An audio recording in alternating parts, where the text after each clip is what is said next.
Hey everybody, this is John and welcome to the free video. And for F5, this is one that again, kind of the classic setup. You got a weekly squeeze and a daily squeeze. In that case, you're buying pullbacks to the 8 and 21 EMA.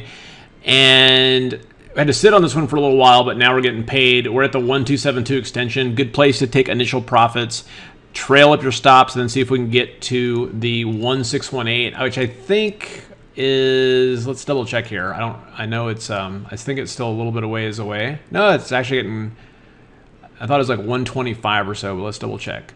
Oh, 127. All right. So you can see we've slammed right into the 1272. Great place to take initial profits and then trail it up and see if we can pop into this. Every once in a while, you're going to get something that'll blow through this, but most of the time, these moves end at the 1618. So it's perfectly okay to do a trailing stop.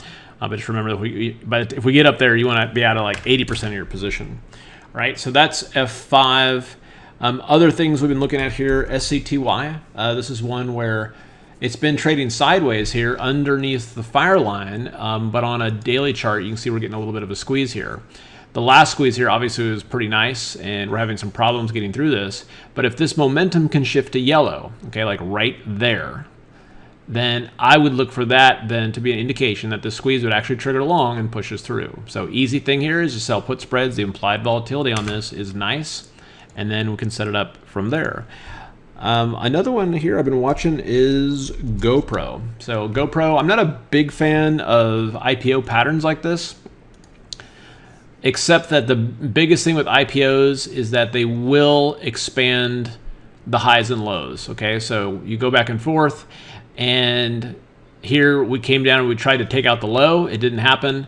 And typically at that point, what will happen within an IPO is that you go and at least take out the high and get people chasing it. And either after that, it's a legitimate rally or it just sucks people in. Kind of like what Twitter did. If you come back here and we look at Twitter during the IPO phase, in fact, we've got to go back here on this a little bit.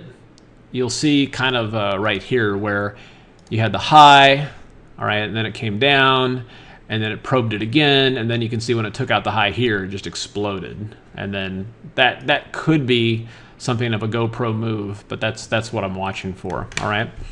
And then if we go through and just kind of look at the general markets, the Qs are rocking and rolling here. We are getting extended, probably due for a little bit of consolidation.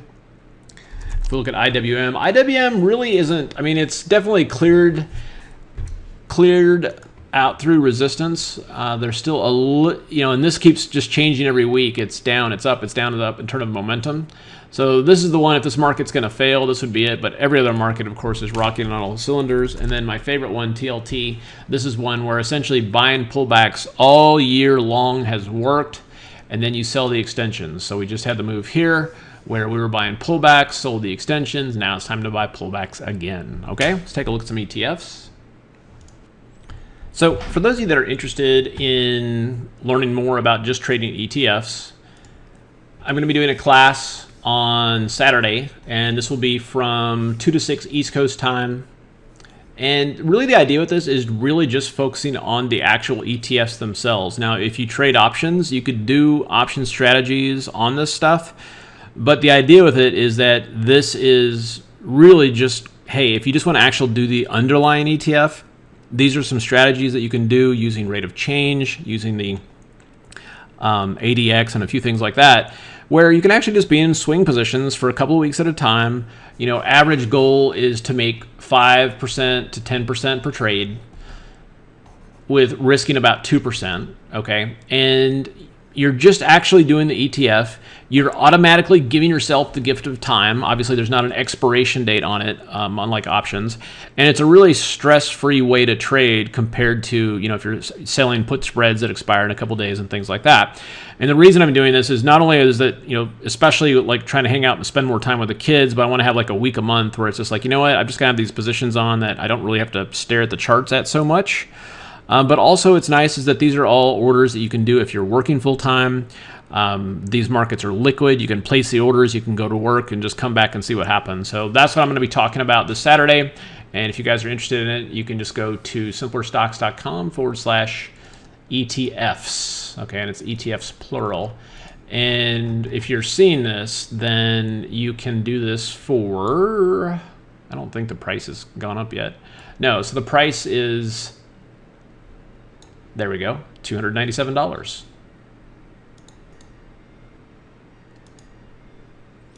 So yeah, if you're seeing this, then you can still do kind of the early bird discount, $297. You can add it to cart. If you can't be there live, that's okay. This will be recorded, so you'll be good to go there.